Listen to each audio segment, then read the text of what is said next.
Certain practices help me be more ready to respond to emergent situations, both challenge and opportunity, while I use others to foster new creative possibilities and outcomes.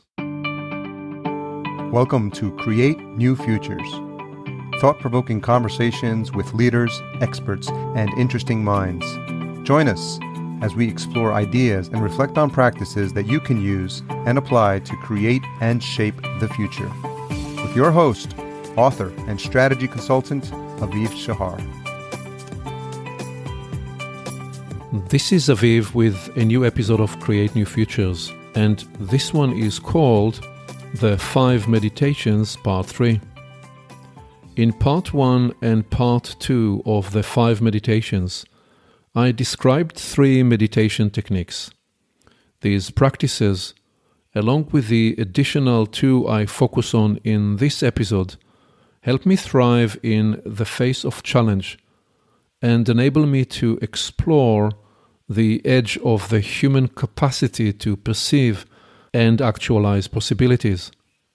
Certain practices help me be more ready to respond to emergent situations, both challenge and opportunity, while I use others to foster new creative possibilities and outcomes. Some meditations are intended to free the mind from the magnetic hold of thoughts, feelings, and emotions and their own momentum. Other techniques are designed to focus the mind on an object of importance and probe to invite knowledge and intelligence. My intent in this series is not to create a full step-by-step how-to tutorial, as that task requires more than a newsletter or a short podcast recording. Instead, I am mapping the terrain at a high level. My hope is that you find inspiration into your discovery and development work. Let's briefly review the first 3 techniques before we delve into the other 2 meditations. The practice of mindfulness is grounded in the awareness that I am not my thoughts or my feelings. I therefore have the capacity to observe thoughts and feelings as they arise, to release them rather than identify with them. Mindfulness expands my inner space, frees me from reactiveness, and therefore improves every aspect of my life.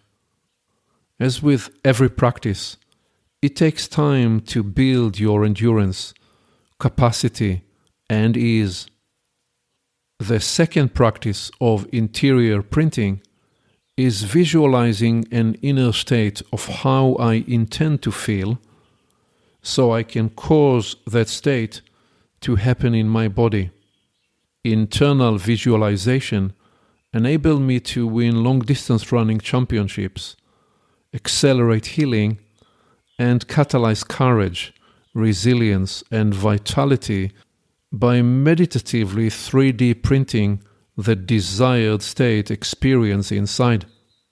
The third practice of exterior printing includes a vast range of imagery techniques, including consecrating special places as destinations for meditative pilgrimage to draw near, attune, and connect to healing and creative powers. Exterior printing also is applied to set an ecology and design an experience for a specific endeavor or workshop, ensuring that the group taking a discovery journey has the energetic nutriments necessary to support its endeavor.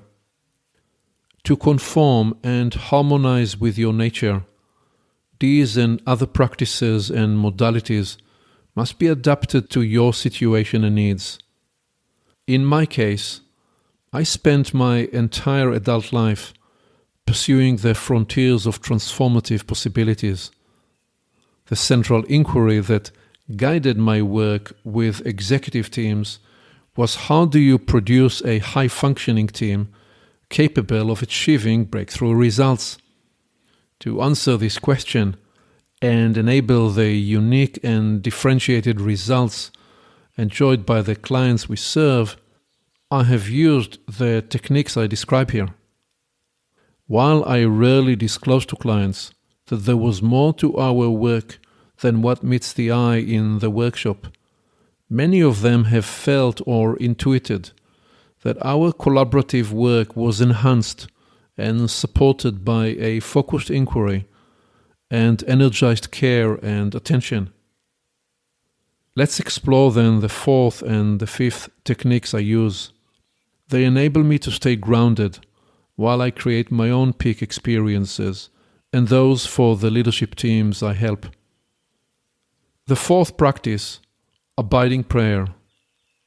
The fourth technique includes a range of prayers and repetitions designed to facilitate an abiding concentration. A simple and popularized repetition is a mantra. Someone may give you a mantra, or you can self-select a word or a phrase to meditate on, or to speak softly, or even to chant. Generating a singular note that you come back to again and again is a conditioning ritual that catalyzes a desired state of peaceful concentration. For example, there are practices that can be found in most faith traditions and world religions that involve memorizing a sacred text and reciting it as a prayer to get on the frequency wavelength of the words and their meaning or intent. Earlier on my journey, there was a period when I used a series of affirmations daily as an intention-setting practice. Abiding with chosen affirmations in repetition is a way to imbue every cell in your body with an intentional message.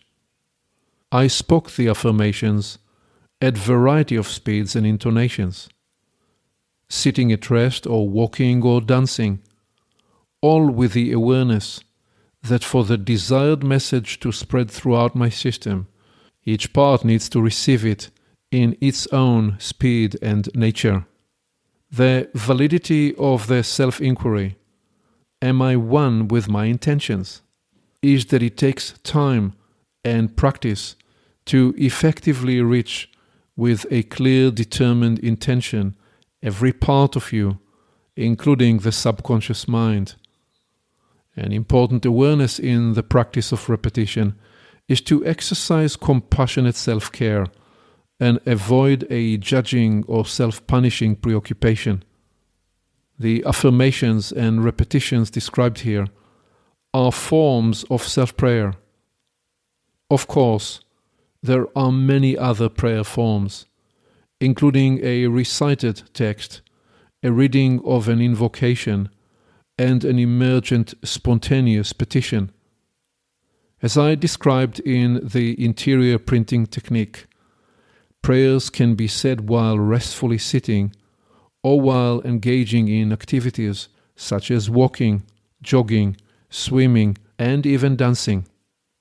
An abiding prayer has the power to create a sense of harmony and oneness, especially when it has found a way to imbue every cell and cause an inner glow and conductivity at the cellular level, which occurs when the full orchestra that is you plays a unified, harmonious note. I have chosen to fashion my own abiding prayers, which have evolved through the years as my journey demanded. Prayer abiding practices are especially helpful when I am under considerable pressure due to my workload. I have found ways to combine them with the interior and exterior printing practices I described earlier.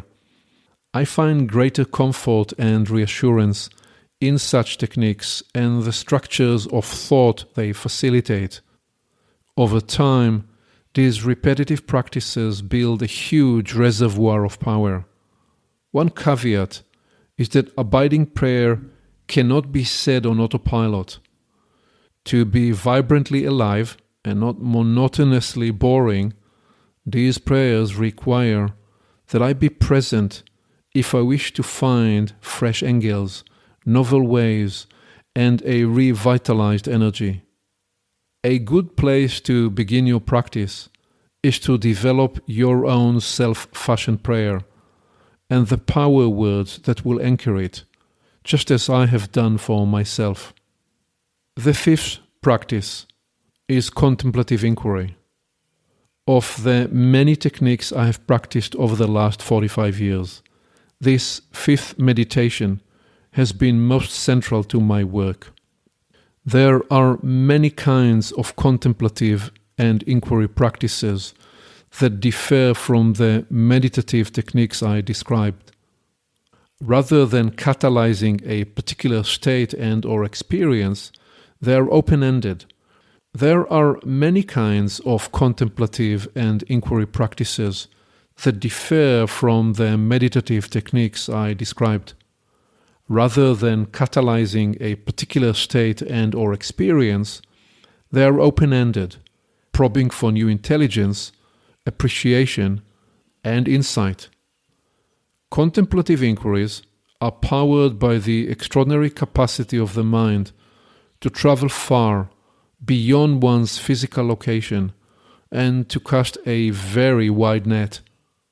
Inquiry-based meditation is centered on a particular question that is held for a long period of time in a contemplative fashion. The exercise calls for the ongoing refinement of the inquiry's formation so that it becomes increasingly precise. The refinement process is a way of engaging your own mind, as well as connecting to the intelligence streams that are available for you. I have practiced contemplative inquiry in a variety of situations, including while sitting relaxed with my eyes closed or open, while walking and hiking, and while writing. I have found writing to be a powerful form of continuous inquiry, and I have applied contemplative inquiries to a variety of needs and situations. These include a project I am developing with a team, as well as inquiries about helping someone, resolving conflict, healing, and addressing puzzling theological and spiritual development conundrums. Throughout my journey, I have focused on inquiries such as, what is my purpose and calling? Who and what can I serve best? How will I offer the highest service in this situation? What are my deepest aspirations? What qualities and virtues do I need to develop? What blind spots and shadow work must I attend to? And then some of the more impersonal inquiries that I contemplated include, what is the nature of the human spirit? Where does it come from and why? What stop situations create obstacles for people's development? How can these be overcome individually and collectively? What fashions the journey to mastery? How does one become an active conduit for higher intelligence? I have contemplated such inquiries for long periods of time, including writing about them every morning for several months. An adjacent application is lodging a compelling intention to resolve a spiritual, theological, or esoteric mystery by contemplating it in the evening before going to sleep. I always have a pad next to my bed because at times I am awakened in the middle of the night by an answer. The technique directs the non-local capacity of the mind to cast a wide net, even during sleep, as the unconscious propagates these processes unceasingly.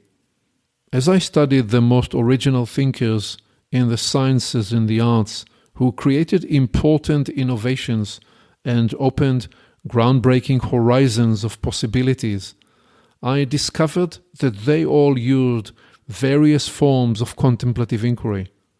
I end this with 2 final thoughts to stimulate your contemplation. First, your higher faculties have many ways of communicating and imparting wisdom and knowledge. Contemplative inquiry is a way of engaging these processes to let them know you are interested and open to receive what they are ready to deliver. Second, what you feel and experience are shaped largely by what you focus on, which grows and magnifies with the presence of your attention. During the gratefulness practice, I focus on counting my blessings, appreciating what I'm grateful for, and abiding with gratitude to the point where I recognize how blessed I am. Ours is a compassionate universe that surrounds each of us with so much assistance, support, love, and care. Our application practice allows all these blessings to reach us. So now it's your turn. Turn this key by discovering the meditation practices that work best for you. By devoting this time to yourself, you invest in all that you love and care for. By developing the techniques of mindfulness, interior and exterior printing, and prayers, and by engaging your contemplative inquiries, you will find many blessings and new doors of possibilities opening for you. And sure, let me know if you'd like my help in visualizing your own discovery and growth.